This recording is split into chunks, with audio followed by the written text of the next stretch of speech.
I was sitting in that courtroom in Denver, Colorado, listening to my stepfather's daughter tell the judge with absolute conviction. He wasn't family.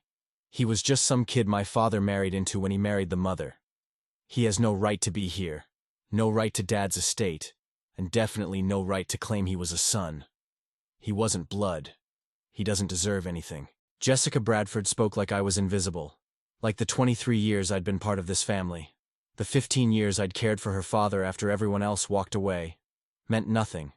She had documents, she had witnesses, she even had a will from 2010 that left everything split between her and her brother.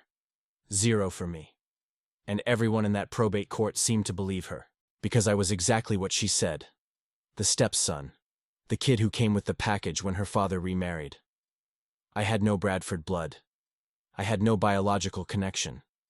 I had, according to her, no rights. And I watched my entire life with the man who raised me being erased, denied, destroyed. Until something happened that changed everything. When Jessica kept talking, getting more heated, more cruel, saying I'd taken advantage of her elderly father, that I'd been after his money, that I'd never truly loved him, the judge slammed his gavel down hard, looked at her with an expression of disgust I'll never forget, and said in a voice that commanded silence, "Ma'am, you will be quiet now. Sit down and don't say another word until I allow it. You don't have the right to come into my courtroom and spew hatred and lies about someone who, according to the evidence before me, was more family to your father than you ever were." The silence that followed was absolute, and what the judge revealed in the next several minutes didn't just restore my rights. It exposed a truth about that family that even I didn't fully know. A truth that my stepfather had documented, saved, protected, knowing that one day I'd need it. If you've ever felt excluded, undervalued, like your love wasn't enough because you didn't have the right last name, stay with me until the end of this story, because what happened in that Denver courtroom will show you that family is so much more than biology and paperwork. And subscribe to the channel and hit that notification bell, because here I tell true stories of people who fought for what was right, who proved their worth when everyone doubted, who showed that real love always leaves evidence. Now let me tell you everything from the beginning, because you need to understand who my stepfather was, who we were together, and most importantly, who this family really was. My name is Ryan Cooper, I'm 38 years old, and I'm a physical therapist in Denver, Colorado. I come from humble beginnings. My biological father left when I was 3. My mother worked 2 jobs as a waitress to support us. I grew up in a small apartment in Aurora, struggled in school but eventually found my path. I met my stepfather, William Bradford, when I was 15 in 1999.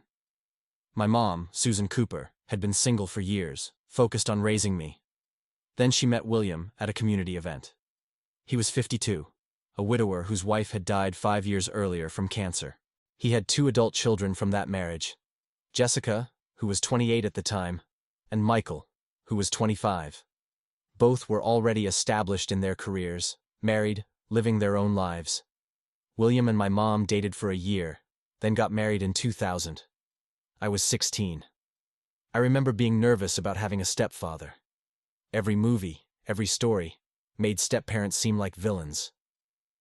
But William wasn't like that. From day one, he treated me with respect, with kindness. He asked about my interests, came to my high school basketball games, helped me with homework. He never tried to replace my biological father, but he tried to be a positive male figure in my life. And over time, I came to love him. Not just respect him, but truly love him as a father. He told me once when I was 17, "Ryan, you didn't choose to have me in your life, and I didn't choose you. But we both chose to make this work. And I'm grateful for that. You're a good kid." Jessica and Michael were polite but distant. They visited occasionally for holidays, but it was clear they saw my mom's marriage to their father as him moving on too fast. And they saw me as an intruder, someone who had no real place in the Bradford family.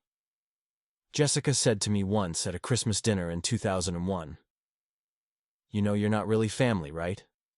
You're just along for the ride because of your mom." It hurt, but I was young and didn't know how to respond. William overheard and pulled Jessica aside. I don't know what he said, but she avoided me the rest of the night. I graduated high school in 2002. William came to my graduation, cheered louder than anyone.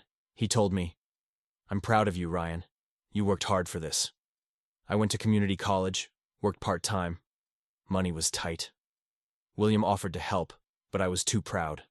"I'll manage," I told him. But when I struggled to pay for textbooks one semester, he bought them for me. It's not charity, Ryan, it's what family does. That word, family, from him, meant everything. In 2004, my mom was diagnosed with ALS, Lou Gehrig's disease. It was devastating, a progressive neurological disease with no cure. William became her primary caregiver.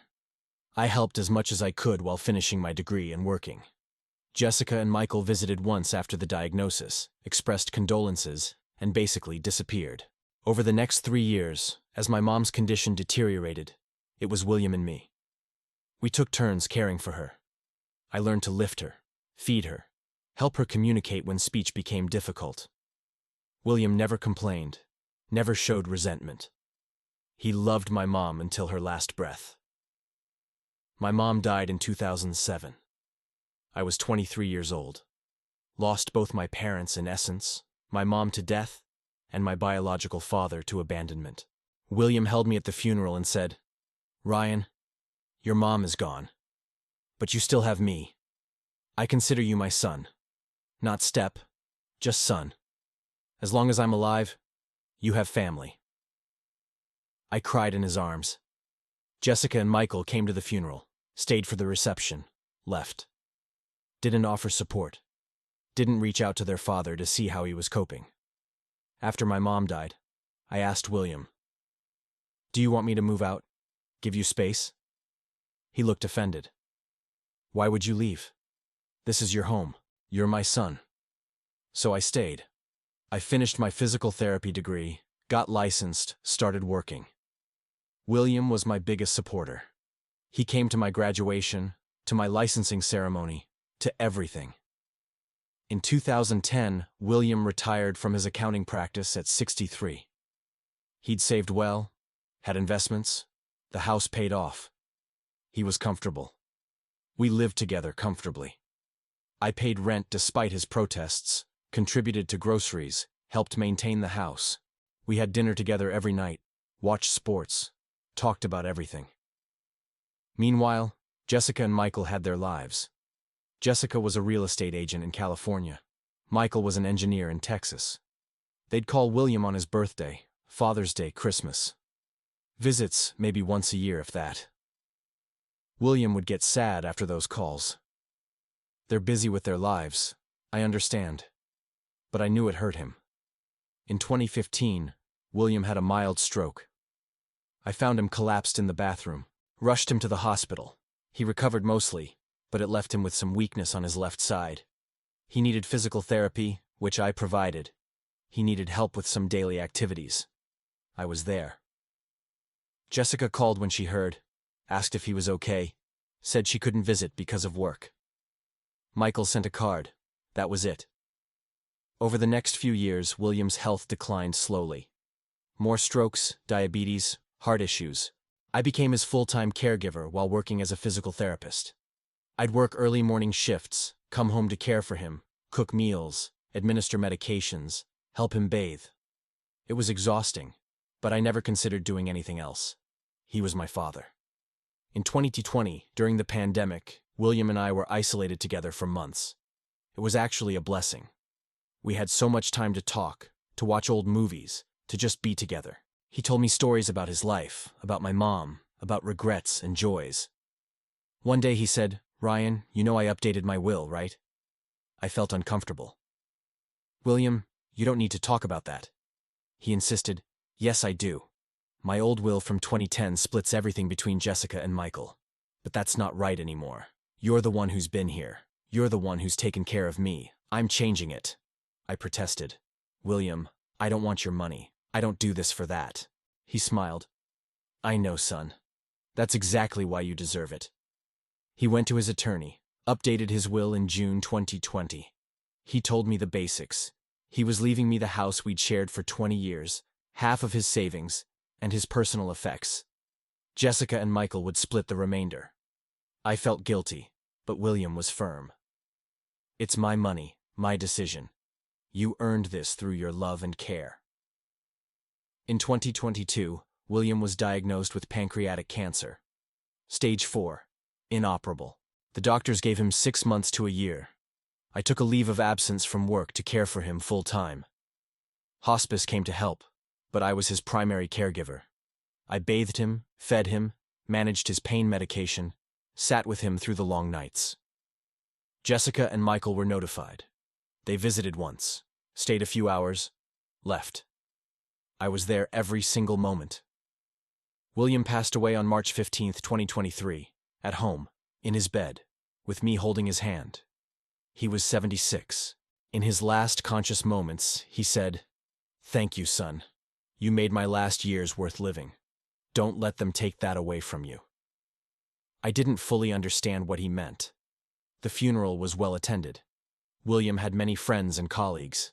Jessica and Michael organized most of it, barely acknowledging my presence. At the reception, Jessica introduced herself to people as William's daughter, and Michael as William's son. When someone asked about me, Jessica said, "Oh, that's Ryan, his wife's kid. He lived with Dad. Not our brother, not Dad's son, just his wife's kid." 2 weeks after the funeral, the will was read at attorney's office.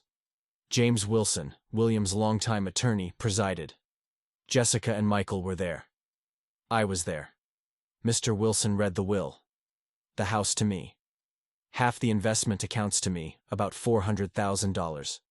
The remaining $400,000 split between Jessica and Michael, $200,000 each. Personal effects to me.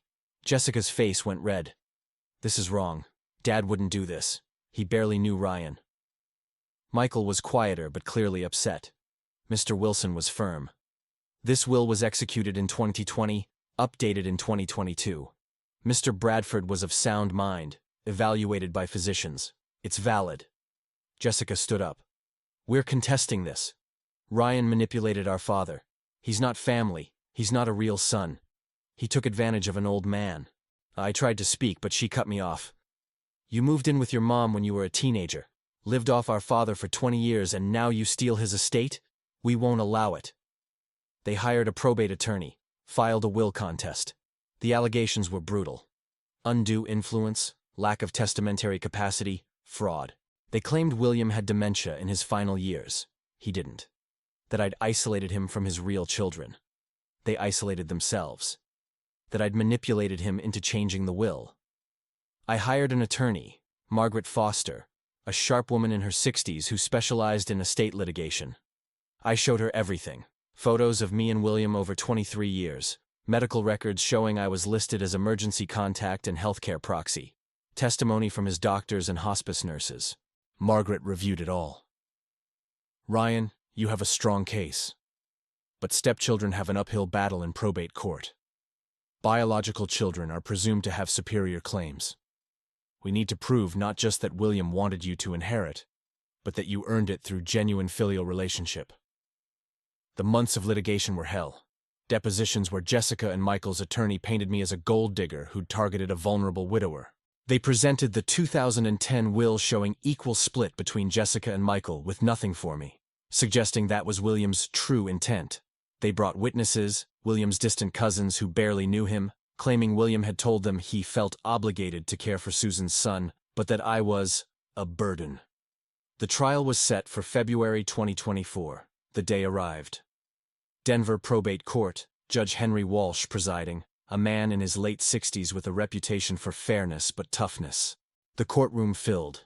Me and Margaret, Jessica and Michael with their attorney, witnesses from both sides. Their attorney opened with a narrative about biological children being unfairly disinherited by a stepchild who manipulated a lonely old man. He called Jessica to testify first. She took the stand and was ruthless. "Your Honor, my father was a grieving widower when he met Susan Cooper. She pursued him, and her teenage son came along. Ryan lived in our father's house rent-free for years, took advantage of his generosity, and when Dad was elderly and sick, manipulated him into changing his will." The judge asked, "Do you have evidence of this manipulation?"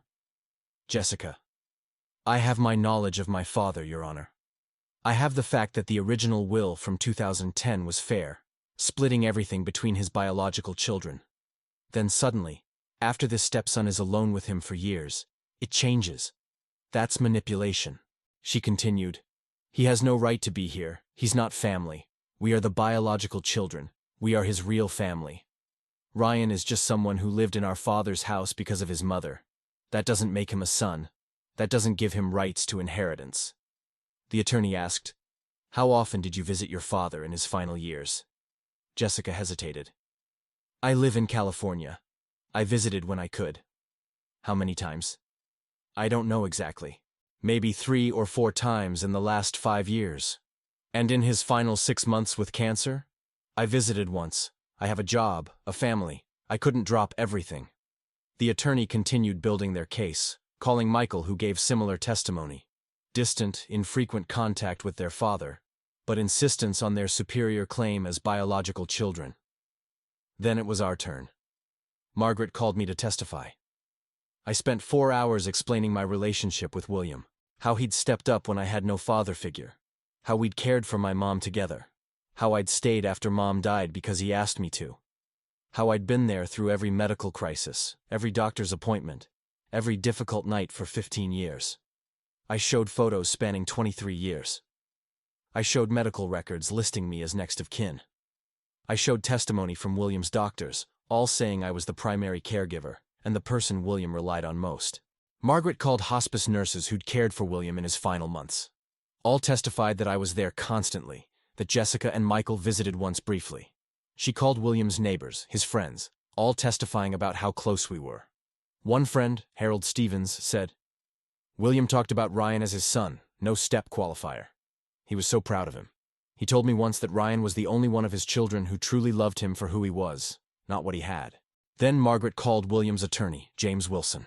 He testified about William's clear mental state when updating the will, about his explicit reasons. "Mr. Bradford told me, Jessica and Michael are my children by birth, but Ryan is my son by choice. He's been more of a son to me than they have. He deserves to be recognized." After 2 days of testimony, Jessica's attorney gave their closing argument. He emphasized biology, blood, the natural rights of biological children. He portrayed me as an outsider who'd infiltrated the family. Then Margaret gave our closing, emphasizing love, care, and William's explicit wishes. The judge said he'd take a brief recess before ruling. We all sat in tense silence. When Judge Walsh returned, his expression was stern. He began, "I've heard 2 days of testimony. I've reviewed extensive documentation, and I'm going to be very clear about what I've found." But before he could continue, Jessica stood up and interrupted. "Your Honor, before you rule, I need to say something. This man," pointing at me with contempt, "is not William Bradford's son. He's not family. He was just a teenager who came along with the woman my father married. He has no Bradford blood. He's been living off my father for 23 years. And when Dad was dying, vulnerable, sick, he manipulated him. That will is a fraud. We are his real children. We deserve—" The judge's gavel came down like a gunshot. "Ma'am, I said I would rule. You will be quiet." Jessica kept going, her voice rising. "But, Your Honor, you need to understand. He's not—" The judge's voice boomed. "I said be quiet. Sit down now, or I will have you removed from this courtroom." Jessica finally stopped, shocked. The judge's face was flushed with anger. "Ms. Bradford, you have just demonstrated exactly why your father made the choices he did. You've shown this court, in real time, the kind of contempt and cruelty you harbor toward the man who cared for your father when you couldn't be bothered." Jessica sat down, pale. The judge continued, his voice now controlled but filled with authority. "Let me tell you what I see in this evidence. I see a biological daughter who lives 2 states away and visited her dying father once in 6 months.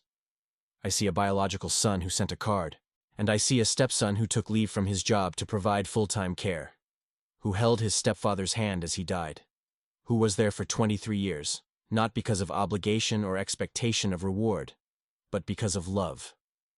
He picked up a document. "I have here something that the defense submitted that I found particularly compelling. A letter written by William Bradford himself, dated January 2023, 2 months before his death. Written when he knew he was dying. I'm going to read portions of it aloud. The courtroom went completely silent. Judge Walsh began reading. To whom it may concern, I am William Bradford, and I write this in sound mind, knowing my time is short. I want to address my estate and the reasons for my decisions. I have 2 biological children, Jessica and Michael. I love them because they are mine. But love from a parent and love returned are different things. After their mother died, they moved on with their lives. I understood. They were young, had their own families to build. But they also moved away from me, emotionally and physically. The judge continued reading. When I married Susan Cooper, I gained a son. Ryan was 15, a good kid dealing with a lot. I tried to be a positive presence in his life. Over the years, he became more than my wife's son. He became my son. When Susan got sick, Ryan stepped up in ways my biological children never did. He cared for his mother with devotion, and when Susan died, he stayed with me. Not because he had to, but because he wanted to. For 16 years after Susan's death, Ryan has been my companion, my caregiver, my son in every way that matters. There were tears in the judge's eyes as he read. Mine too.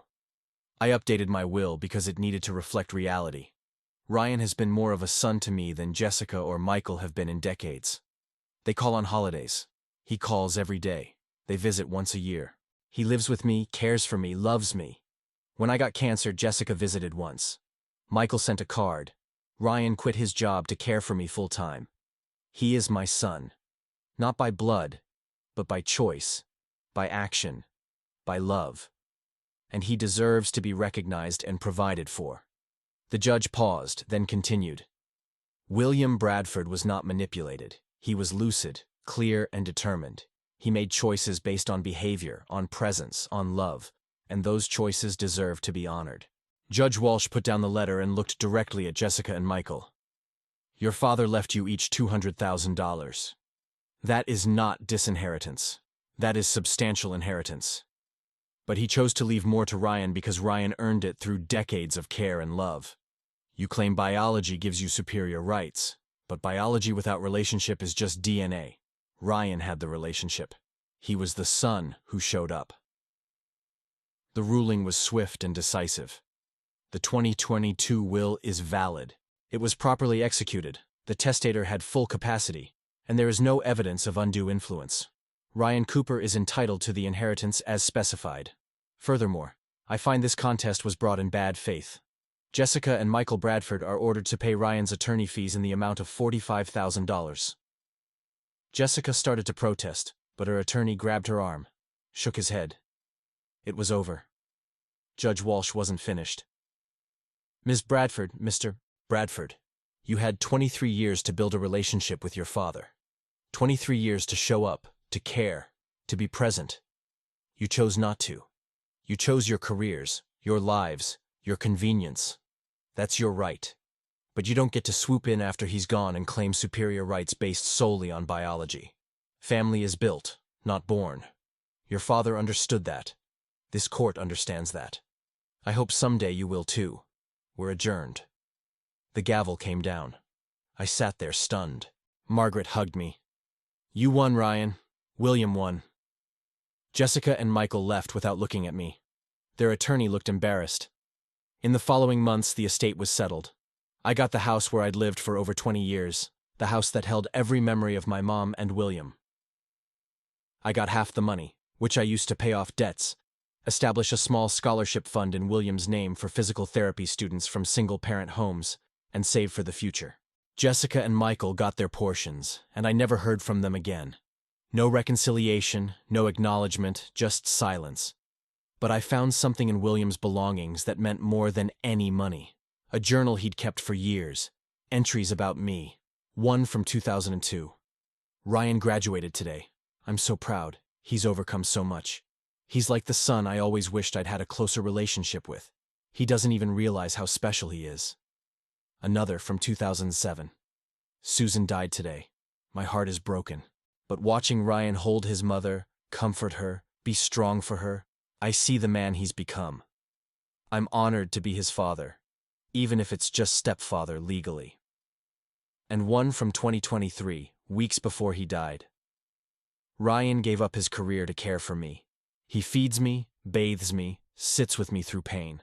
He's never complained, never asked for anything. He just loves me. I'm the luckiest father in the world. Not because of Jessica and Michael, who I barely see, but because of Ryan, who chose me as his father just as I chose him as my son. Reading those words, understanding how much I meant to him, gave me peace. The inheritance was just money. The real inheritance was knowing I was loved, that I was his son, that our relationship mattered. Today, 2 years later, I still live in that house. I returned to work as a physical therapist. I specialize now in home care for elderly patients, inspired by the years I spent caring for William.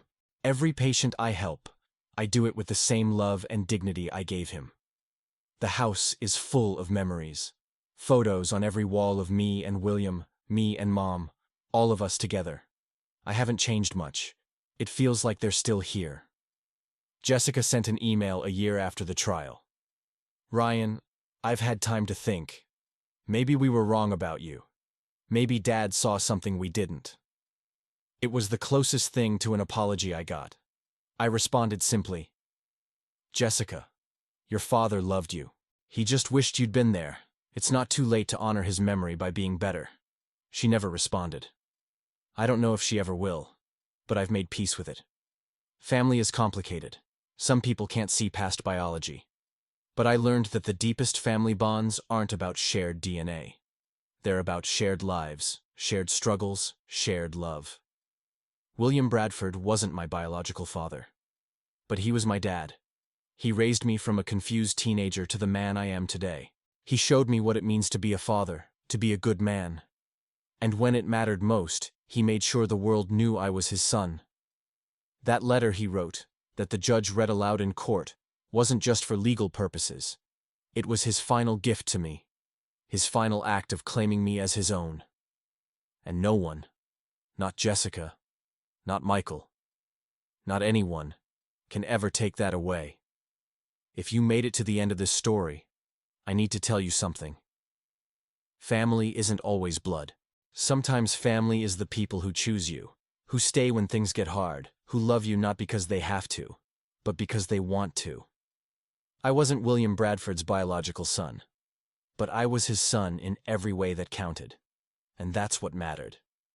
If this story moved you, subscribe to the channel, leave your like, and share it with someone who needs to hear it. And leave in the comments, have you ever had to prove your place in a family? Let's build a support community here. Stay strong and see you in the next video.